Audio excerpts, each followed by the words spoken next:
Hello, কেমন আছো সবাই?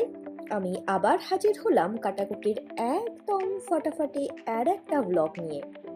অনেকদিন ধরেই না শুনছিলাম বর্ধমানের কাঞ্চন উৎসব চলছে। যাবো যাবো করে আর যাওয়াই হচ্ছিল না। তাই ভাবলাম অনেক দিনই তো বাড়ি থেকে আর বেরোনো হচ্ছে না, আজকের বিকালটা না হয় মেলাতেই কাটানো যাক। দুপুরে খাওয়া দাওয়া সেরে বিকেলের দিকে বেরিয়ে পড়েছিলাম। বর্ধমান স্টেশন থেকে টোটো করে সোজা চলে এসেছিলাম কাঞ্চন উৎসবে।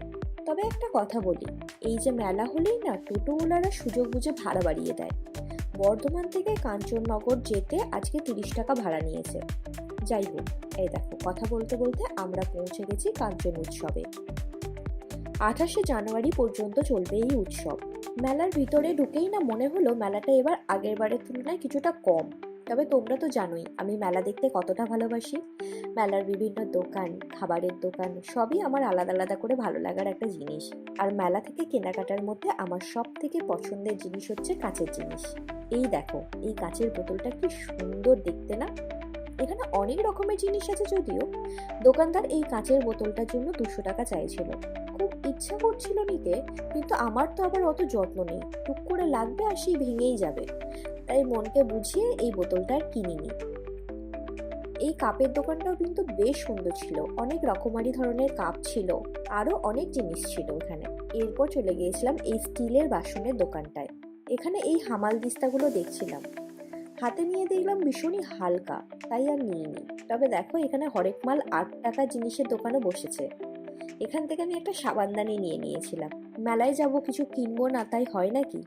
এবার এখানে দেখেছো কত খাবারের দোকান, এখানে ঘুগনির দোকান, এখানে ফুচকার দোকান, এখানে আইসক্রিমের দোকান, বিভিন্ন রকমের দোকান বসেছে খাবারের দিকটা পরে যাব, আগে এই দিকে যাই, দাঁড়াও।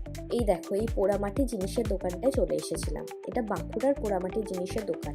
এখানে প্রত্যেকটা জিনিসই না ভীষণ সুন্দর। এই গণেশটা দেখো, জাস্ট অসাধারণ বলো।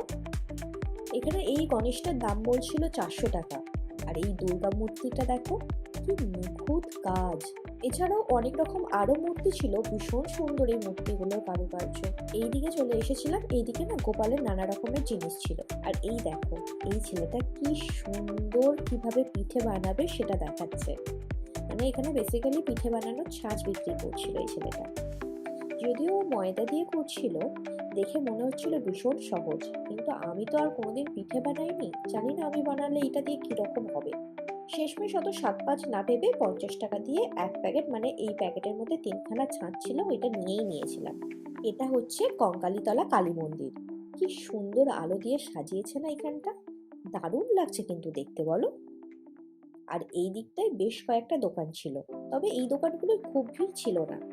এরপর চলে গিয়েছিলাম এই ইমামির তরফে একটা দোকান দেওয়া হয়েছিল, সেই দোকানটায়। এই স্টলটায় ইমামির পক্ষ থেকে বেশ কিছু প্রোডাক্টে buy one get one free offer চলছিল। এই হলুদ গুঁড়ো, জিরে গুঁড়ো, এইগুলোতে অফার ছিল, সয়াবিনেও অফার ছিল, কিন্তু আমার খুব একটা প্রয়োজন নেই বলে আমি আর নেই। এরপর চলে গিয়েছিলাম এই বুটিকের দোকানটায়। ওনার কালেকশন কিন্তু ভীষণ সুন্দর ছিল। ওনারা বারাসাত থেকে এসেছে। এখানে ব্লাউজের সঙ্গে শাড়ির কম্বিনেশনগুলো দারুণ ভালো লাগছিল। তোমরা চাইলে ওনার পেজটা কিন্তু ফলো করে নিতে পারো, আরো সুন্দর সুন্দর কালেকশন দেখতে পাবে। এরপর এই মেলাতে বিভিন্ন পাখি ও মাছ নিয়ে একটা মিউজিয়ামের মতো করা হয়েছিল। কি সুন্দর লাগছিল মাছ আর পাখিগুলোকে। দেখো এখানে বিভিন্ন রকমের মাছ আছে। পাখিগুলো তো দুর্দান্ত লাগছিল, জানো তো, দেখো কি সুন্দর লাগছে অ্যাকোরিয়ামগুলো। পাখিগুলো ভীষণ সুন্দর। এই মুরগিটা দেখেছো কত বড়।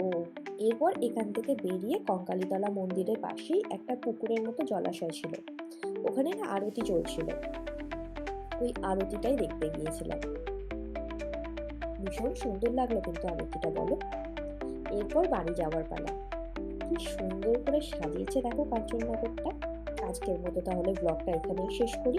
ব্লগটা ভালো লাগলে অবশ্যই লাইক করে দিও, আর কমেন্ট করে জানিও ব্লগ তোমাদের কেমন লাগছে। আর যদি নতুন হয়ে থাকো তাহলে সাবস্ক্রাইব করতে ভুলো না। আজ তাহলে যাই, টাটা, বাই বাই।